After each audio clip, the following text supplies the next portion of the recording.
선거대책위원회 평화통일전략위원회 부위원장 심영식입니다. 제가 오늘 이 거리에서 풍천 노숙을 한 지가 오늘 12일째입니다. 12일 동안 이렇게 삭발을 하고 이 거리에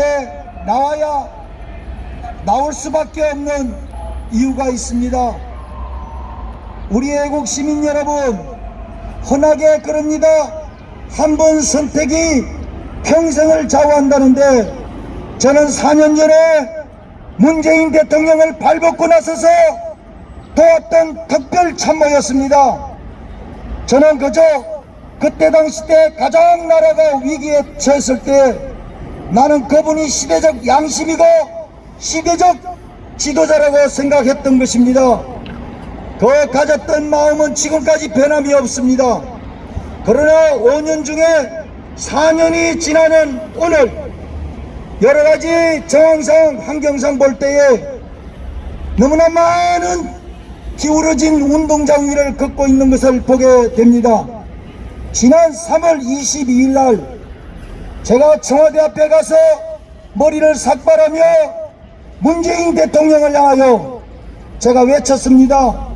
외쳤던 그 외침이 오늘 12일이 지났지만 아직 그 어떤 청와대로부터 응답이 오지 않고 있습니다. 그러나 한 번이 안 되면 두 번, 두 번이 안 되면 10번, 10번이 안 되면 100번 응답이 올 때까지 저는 뒤로 물러설 수가 없습니다.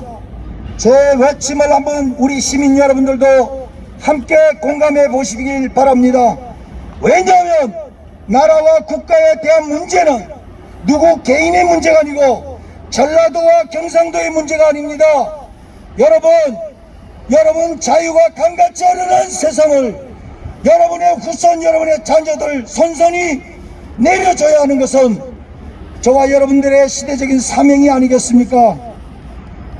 응답하라 문재인, 응답하라 문재인. 현재 수많은 국민들이 문재인 대통령과 이 정부에 대해 끊임없이 제기하고 있는 그 사상과 정체성의 불투명한 의혹에 대해 더 이상 침묵하지 말고 광화문 광장으로 적각 나와 국민 앞에 낱낱이 밝혀줄 것을 촉구한다. 첫째, 당신의 어머니가 지금 북한에 생존해 계시는가? 지난번 금강산 이산가족 상봉단시에 이모라고 하고 만났던 그분이 친엄마가 아닌가? 만약에 그렇다면 이북의 친엄마가 억류되어 있는 상황에서 남한의 대통령으로서 그 통치가 정치가 가능했겠는가? 응답하라. 둘째, 당신 아버지의 정체는 과연 무엇인가? 문재인 대통령 당신이 얘기하는 것처럼 아버지 문영영 씨가 홍남 철수 때 메르디스 빅토리오를 타고 내려온 것이 사실인가?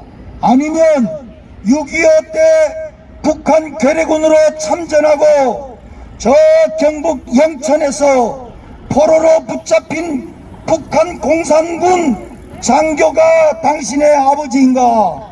응답하라. 셋째, 2018년 평창 동계올림픽 연설 때에 간첩 신영복을 가장 존경한다고 했는데 그렇게 말한 숨은 의도는 무엇인가?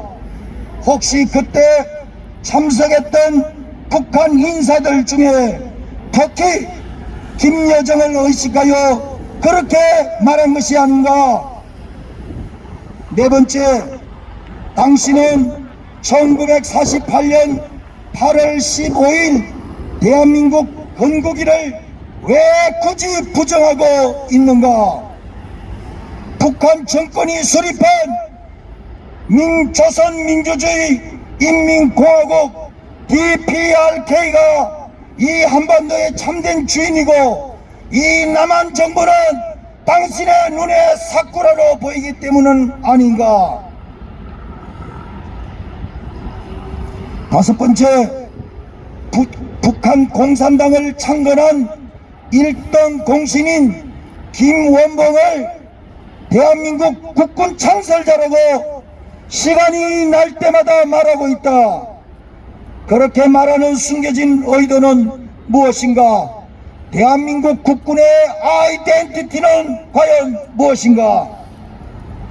여섯 번째, 지난번 대통령 연설할 때 월남이 패망해서 공산화되고 900만 명이 학살당한 것에 희열을 느끼고 있다고 했는데 도대체 무슨 뜻인가?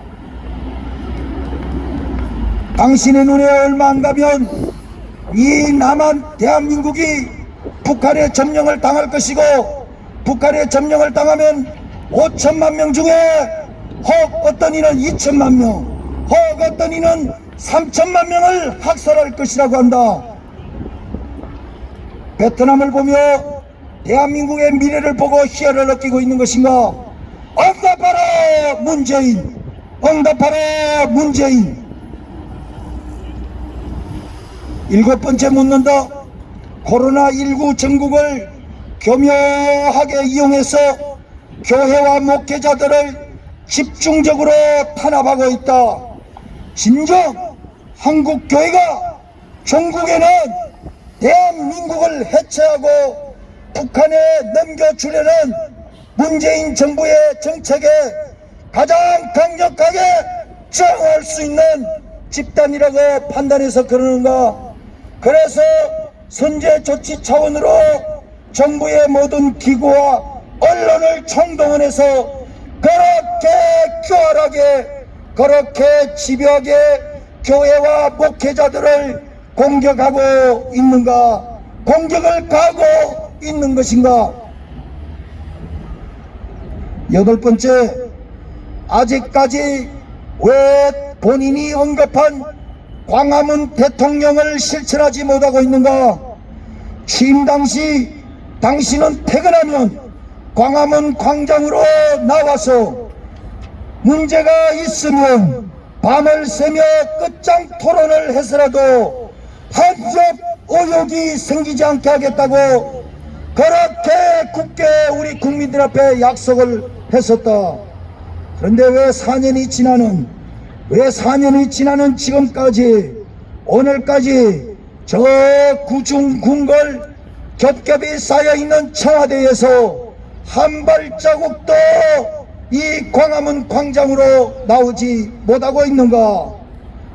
지금 당장 광화문 광장으로 달려나와서 이렇게 외치고 있는 한 시민, 한 참모, 고향의 한 아우가 목숨 걸고 외치고 있으니 모든 의혹을 한 점 숨김없이 해명할 것을 다시 한번 촉구한다. 응답하라 문재인! 응답하라 문재인! 2021년 3월 22일 19대 대통령 선거 때 문재인 후보를 발벗고 나서서 도운 더불어민주당 선거대책위원회 평화통일전략위원회 부위원장 심영식,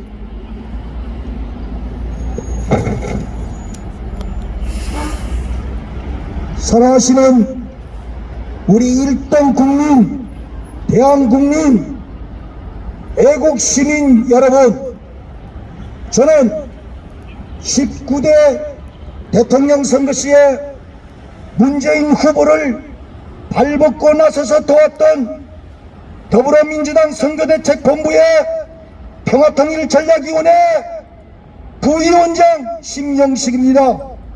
제가 지난 3월 22일 날 청와대에 가서 많은 사람들이 지금 나라와 국가의 운명이 걸려있는, 근간을 흔들고 있는 주사파 정권, 빨갱이 정권이라 하여 제가 달려가서 문재인 대통령에게 방금 외쳤던 이 질문을 했던 것입니다.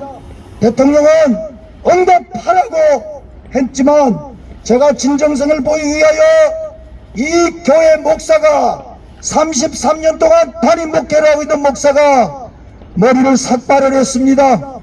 대통령형, 나의 이 진정성을 보고 내가 머리를 깎을 테니 나와서 제발 응답해 달라고 12일 됐습니다.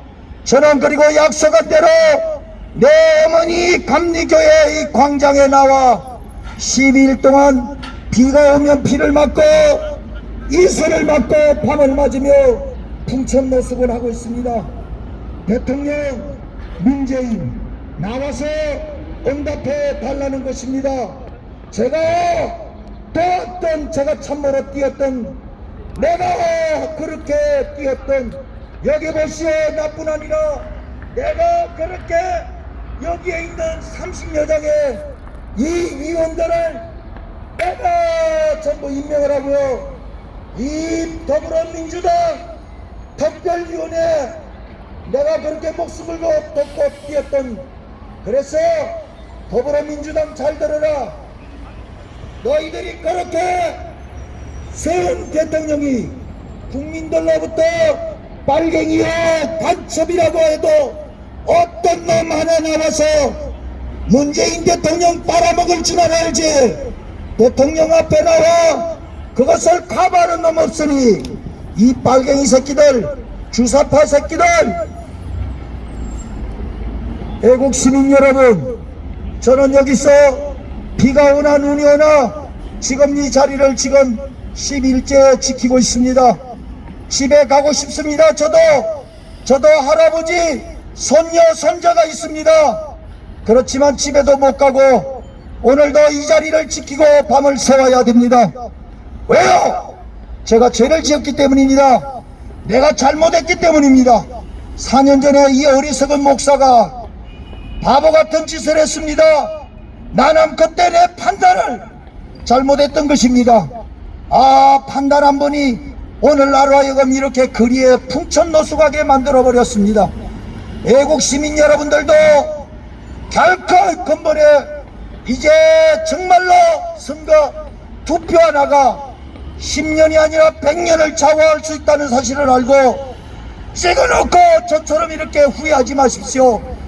찍어놓고 저처럼 이렇게 후회하지 마십시오. 제가 어디에 가서 누구 앞에 이 원한을 호소할 수가 있습니까?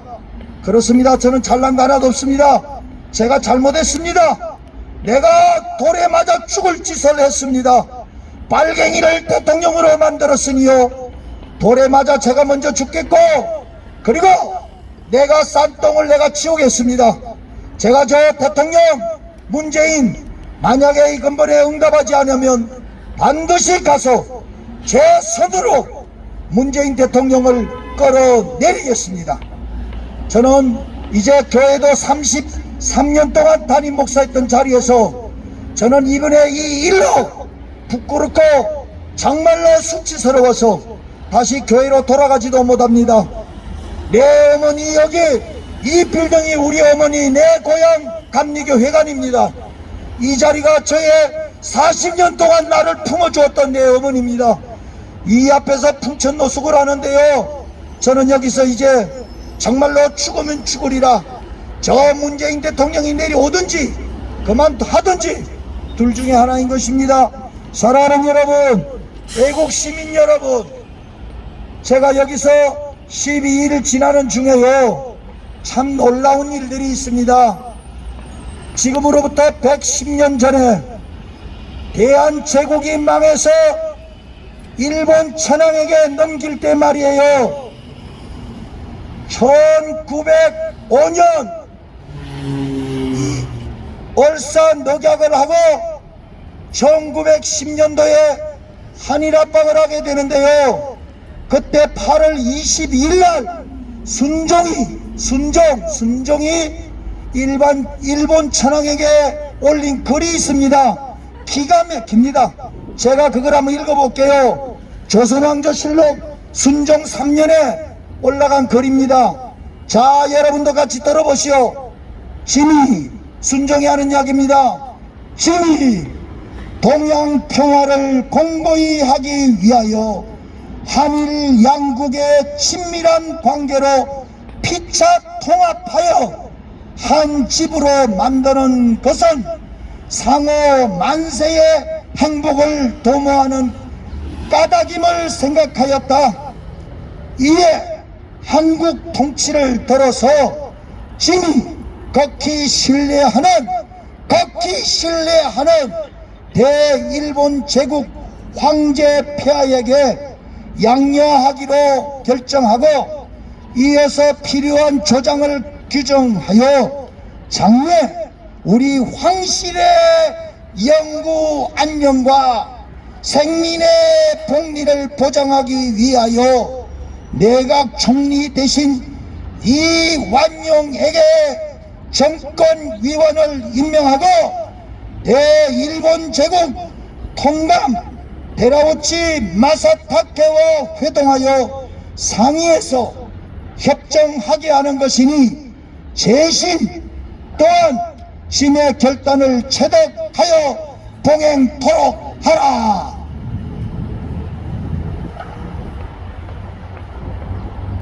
일본 천황에게 순종이 8월 22일 날 이 글을 올리고 일본을 직접 방문해서 황제 폐하에게 주고 8월 29일 날 한일 합방이 됩니다. 왜 이것을 제가 지금 읽고 있을까요? 대한민국의 지금 현 좌표가 어디에 찍혀 있는지 외국 시민 여러분들은 아십니까? 남의 일입니까?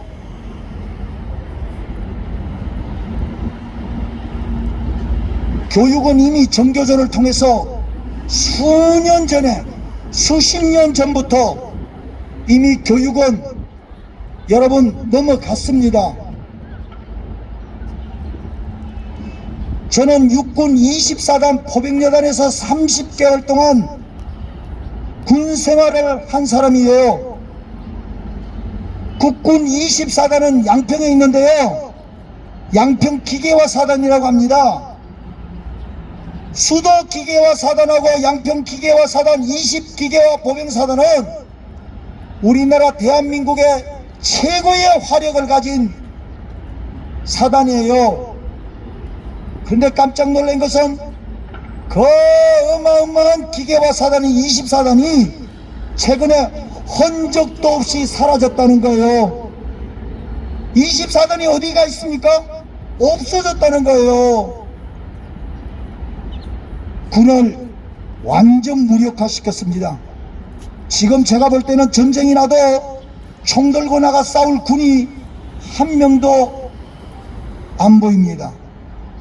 자, 군이 넘어졌죠. 교육이 넘어졌죠. 경제요? 경제를 폭망하지 않았어요? 근데 여러분, 경제가 코로나19 때문에 경제가 폭망됐다고요? 거짓말이에요. 제가 이번에 공부를 하다가 깜짝 놀랍니다. 공산화 정책의 경제 분야는 어떻게 공산화 정책을 시켜나가야 하는가? 초등학생도 아는 일이었지만 이번에 제가 깨달았어요. 다시 한번. 공산화 정책의 경제 정책은 중산층을 철저히 무너뜨려서 가난하게 만들고, 전부 가난하게 만들고 빚더미에 쌓여야 되고 전부 경제적으로 노예가 되어야 되는 것입니다. 프롤레타리아 노동자 농민 계급이 저 부르주아 자본주의 계급을 무너뜨려야 하는 것은 일찍이 아는 사실이지만, 오늘 우리 중산층이 그동안 대한민국이 튼튼했습니다. 아무리 경제가 어려워도 중산층에 사는 사람들의 생활이 변함이 없었기 때문에 어려운 시대를 극복할 수가 있었습니다. 그런데 지금 중산층이 무너졌잖아요. 여러분 빚더미에 쌓여 있지 않아요? 여러분 집에 최하 1억, 2억, 3억씩 빚이 없나요? 다 빚더미에 쌓여 있잖아요. 작년에 처음으로 코로나로 인하여 국민들에게 국가에서 보조금이 나왔었어요. 40만원, 어떤 이는 60만원. 저와 저희 주변 사람들은 많이 기부했어요. 그냥 어려운 사람 주라고. 그런데 최근 근래에 국가에서 100만원을 준다는 소리가 나오니까 목사님 100만원 언제 준대요? 100만원 언제 준대요?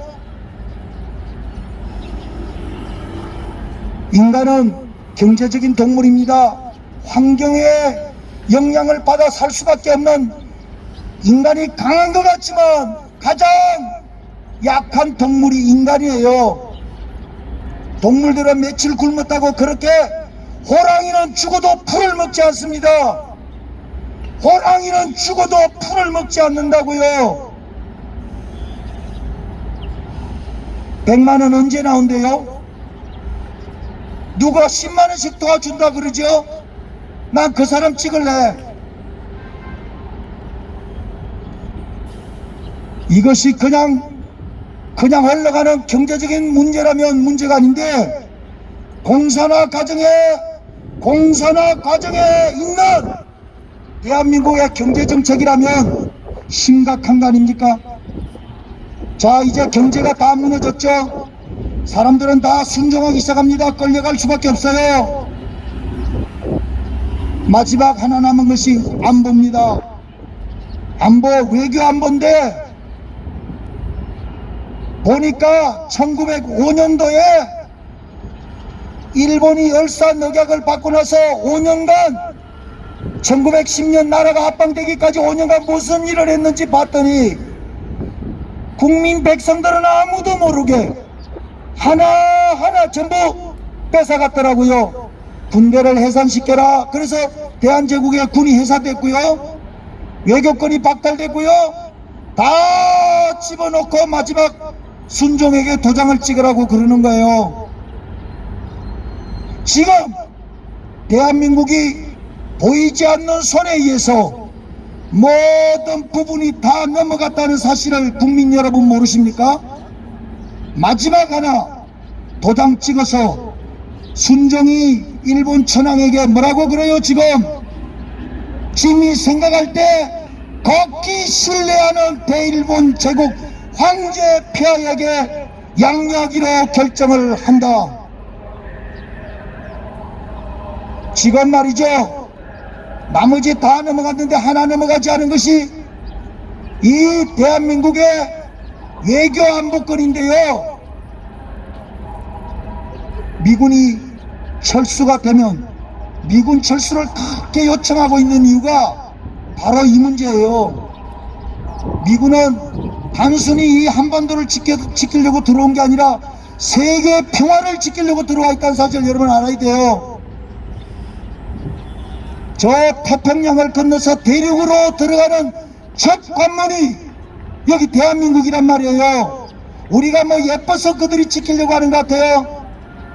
미국이 이 태평양을 건너와 대륙을 밟고 지킬 수 있는 마지막 첫 스타트, 입국할 수 있는 발판이 바로 여기 조국 대한민국이란 말이에요. 그러니까 미국이 포기할 것 같아요? 우리 국민들이 다 나가라고 해보십시오. 그 사람들이 나갈 것 같아요? 그러니 내가 주사파 이 자식들에게 말합니다. 이 어리석은 놈들아, 이 정신없는 놈들아, 미군이 물러가면, 미군의 작전권이 전환이 되면 너희들이 이제 와서 그저 무력으로 들어올 수 있을 줄 알지만 택도 없는 소리다.